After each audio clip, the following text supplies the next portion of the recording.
నరసరావుపేటకు చెందిన తాడిపత్రి ఉదయ్ కిరణ్ డిప్యూటీ డీఈఓగా ఎంపికయ్యారు. ఉపాధ్యాయుడిగా పనిచేస్తూ డిప్యూటీ కలెక్టర్ కావాలన్న లక్ష్యంతో గ్రూప్ 1 పరీక్ష రాసినట్లు తెలిపారు. ఇటీవల ప్రకటించిన ఫలితాలలో డిప్యూటీ డీఈఓగా సెలెక్ట్ అయ్యానని అన్నారు. ఈ సందర్భంగా ఆయన రాకీ మీడియాతో మాట్లాడారు. 2011లోనే గ్రూప్ 1 ఇంటర్వ్యూ వరకు వెళ్ళినట్లు వెల్లడించారు. రాష్ట్ర విభజన కారణంగా రీఎగ్జామ్ జరిగినట్లు చెప్పారు. అప్పటి నుంచి నిరంతరం ప్రయత్నాలు కొనసాగించినట్లు పేర్కొన్నారు. పేద ప్రజలకు, పేద విద్యార్థులకు సేవ చేయాలన్నదే లక్ష్యమన్నారు. కష్టపడి చదివితే విజయమే ఫలితమని యువతకు సందేశం ఇచ్చారు. తల్లిదండ్రులు, గురువుల సహకారం వల్లే సాధ్యమైందన్నారు.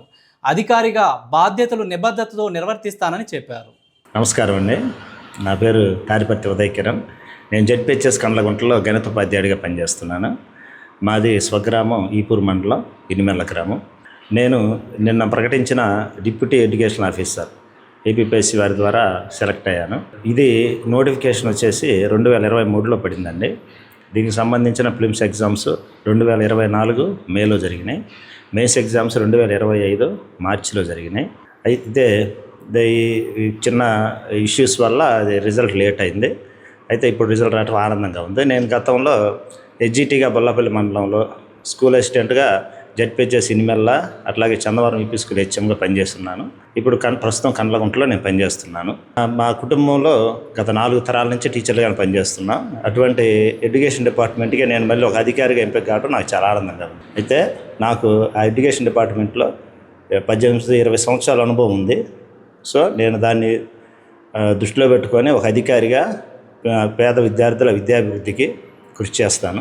అట్లాగే ప్రభుత్వం నుంచి విద్యార్థులకు అందవలసిన పథకాల్లో ఎటువంటి ఇబ్బంది లేకుండా నా జ్యూరిస్డిక్షన్లో ఉండేలాగా కృషి చేసి మంచి ఆఫీసర్గా గుర్తింపు పొందాలని, ఆ విధంగా కృషి చేస్తానని కోరుకుంటున్నాను. Thank you very much. నేను ఇంకా నాకు అవకాశం వస్తే గ్రూప్ 1లో డిప్యూటీ కలెక్టర్గా ఎంపిక కావాలని నా లక్ష్యం అండి. దీనికోసం నేను గత 15 సంవత్సరాలుగా గ్రూప్ 1 రాస్తూనే ఉన్నాను. 2012లో ఇంటర్వ్యూ వరకు వెళ్ళాను.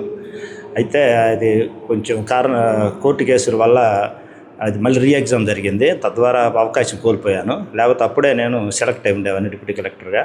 అప్పటి నుంచి కూడా స్ఫూర్తిని కోల్పోకుండా నా అవకాశం కోసం ఎదురు చూస్తా, ప్రతిసారి నోటిఫికేషన్ పడ్డప్పుడు రాస్తూ ఉన్నాను. నాకు అనుకోకుండా ఈ డిప్యూటీ నోటిఫికేషన్ పట్టడం, దాని గురించి నేను దృష్టి పెట్టి చదవటం, ఎంపిక కావటం చాలా ఆనందంగా ఉంది. Thank you very much.